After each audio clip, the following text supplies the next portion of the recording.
جدير مديحي عالم العصر قائد وبدر ظلام الجهل للجهل طارد أرى مركبي نحوك طرف البلاغة الذي شأوه في درك وصفك جائد قدي مركبا حتما فيوضات ربنا إذا جف عقلي أو إن الفكر جامد. Il dit, donc Ash-Sharnubi, radiallahu anhu, dit, Qala ba'd al-arifin. Il y a un certain parmi les connaissants qui a dit,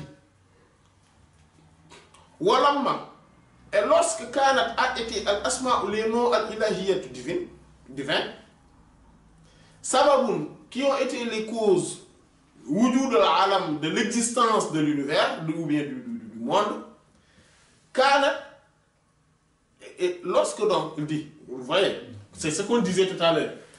Donc, les noms divins ont été à l'origine de l'existence de ce monde-là. Donc, de ce qu'on voit là. Donc, ce qu'on voit là, l'extérieur, et ce qu'on voit là, ce qui est palpable, le monde palpable. Mais l'intérieur, la réalité de cela n'est constituée que de noms divins. En fait, il faut savoir que toute chose dans ce monde, toute chose, toute particule, a un extérieur et un intérieur. Donc, il a deux volets. Toute chose a deux volets, extérieur et intérieur. L'extérieur est ce qui est accessible à travers les cinq sens. Ça, c'est l'extérieur. Et l'intérieur de cette particule, c'est le nom divin, c'est-à-dire que le nom d'Allah, subhanahu wa ta'ala, qui a été à son origine et qui est sa réalité.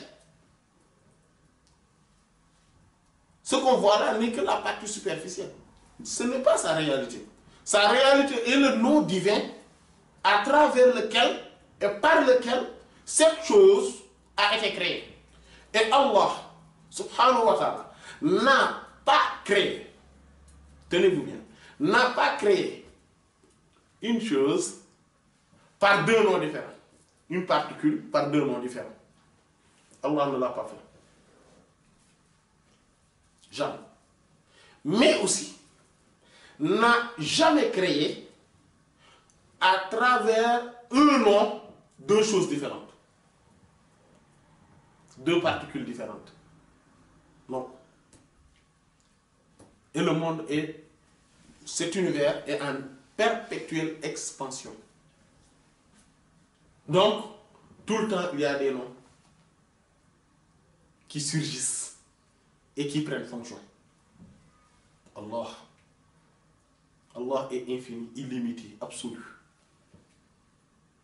Rien qu'à travers ses noms et attributs.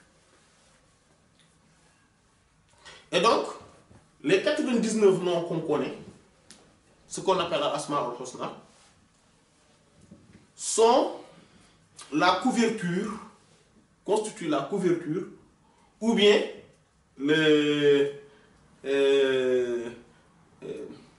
la synthèse de tous les autres noms. Les plus beaux noms. Donc on l'appelle Asma al-Husna. Donc ce sont les noms les plus superficiels, les plus connus, mais dans leur intérieur, il y a une infinité de noms. Sous chaque nom, il y a une infinité de noms divins. Qui en sont les secrets? Et là, ce n'est plus le domaine de l'exotérisme, mais c'est le domaine de l'ésotérisme. Voilà. Et donc, il dit que lorsque Allah subhanahu wa ta'ala, ou bien étant donné que les noms divins sont les causes, donc sont à l'origine de l'existence de l'univers, Kanat, donc a été al-basmala, la basmala, donc le mot bismillah ar-Rahman ar-Rahim, khayru, la meilleure ibtida'iha, du commencement de toute chose. Faka annahu, c'est comme si Allah yaqulu a dit, Ou bien non, c'est comme si le serviteur, en commençant une chose, dit Bi Bismillahir Rahmanir Rahim, ou bien c'est Allah, à travers, c'est par Bismillahir Rahmanir Rahim, Zahara, qu'a apparu, que s'est manifesté à l'alam de l'univers. Fahiya, donc cela est quoi? Bayanun est un éclaircissement, un commentaire, une explication plutôt, l'iftitahi pour l'ouverture, ou le commencement, ou le début, le prologue de al-ijad, de l'existenciation. Wad-dukhul est l'entrée, ila baytil wujud, dans le sanctuaire de l'existence, bi hasabil isti'dad, selon la prédisposition. C'est-à-dire que, donc, c'est comme si quand je dis Bismillahir Rahmanir Rahim, donc c'est à travers ce nom. C'est comme si quand je commence quelque chose, je dis que cette chose-là que je vais faire, Allah va l'existencier. Donc Allah va l'existencier en ce moment-là. Et au moment de l'existencier, je vais utiliser le nom d'Allah, subhanahu wa ta'ala, basmala, qui regroupe. C'est-à-dire, donc je dis que c'est par le nom d'Allah que je demande assistance. Et je demande la baraka. Et je vais commencer tout ce que je suis en train de faire, donc cette œuvre-là, ou cette chose-là, qui va être aussitôt apparaître dans la création à travers les noms donc divins, donc les noms divins. Et donc, selon les prédispositions, cela va apparaître, mais par ce nom. Donc moi, je prends conscience en disant la basmala. Donc j'ai conscience que ce que, comme par exemple, j'écris une chose, j'écris une lettre, comme ça, un bas, j'écris un bas. Cela, cette écriture-là est unique, C'est la première fois et la dernière fois que cette écriture existe. Parce que le bas que moi j'ai écrit et le bas que vous écrivez, vous allez écrire ou vous aviez déjà écrit, ne sont pas la même lettre. Ils se ressemblent dans leur forme. Ils sont dans la même catégorie, mais ce n'est pas la même chose. C'est pour cela que on ne peut pas faire une chose deux fois. C'est pour ça qu'on ne se baigne jamais deux fois dans le même fleuve.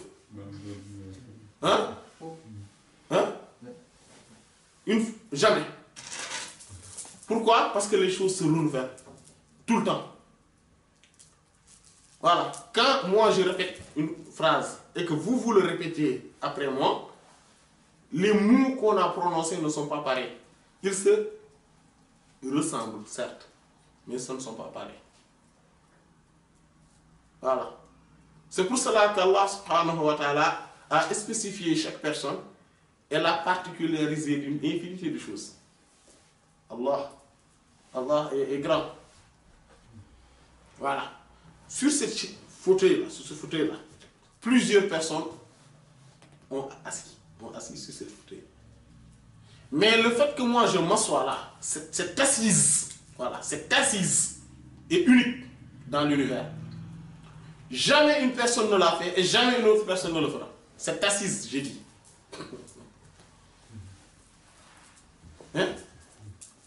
Voilà. Et cela se remarque plutôt sur certains actes plus méritoires. Par exemple, le fait d'embrasser la pierre noire. Quand quelqu'un arrive dans la pierre noire là, et l'embrasse là, il va se sentir, si bien sûr, et il a cet éveil spirituel, il va se sentir comme étant unique dans cet univers. Où il est la seule personne dans cet univers et dans cet instant qui s'est attaché et qui a embrassé cette pierre noire qui est unique au monde. Voilà, et ça c'est grand. Mais ça, c'est remarquable dans ces cas de figure. Mais toute chose qu'un serviteur fait, il doit se sentir unique et donc privilégié et particularisé par Allah subhanahu wa ta'ala. Il doit se sentir comme étant quelqu'un qui est doté d'une exclusivité. Mais nous, on ne le voit pas de cet œil. Pourtant, tout le temps, on prend des gorgées d'eau. On mange des choses. On s'assoit quelque part. On respire de l'air, etc. Mais on ne voit pas que nous sommes privilégiés et particularisés par Allah subhanahu wa ta'ala à travers ces choses-là. Parce que nous sommes uniques au monde à faire cela. Depuis la prééternité jusqu'à l'éternité. Nous sommes uniques à le faire. Maintenant, pour être reconnaissant envers Allah subhanahu wa ta'ala, il nous faudrait tout de même de mentionner le nom d'Allah subhanahu wa ta'ala au début de toute chose.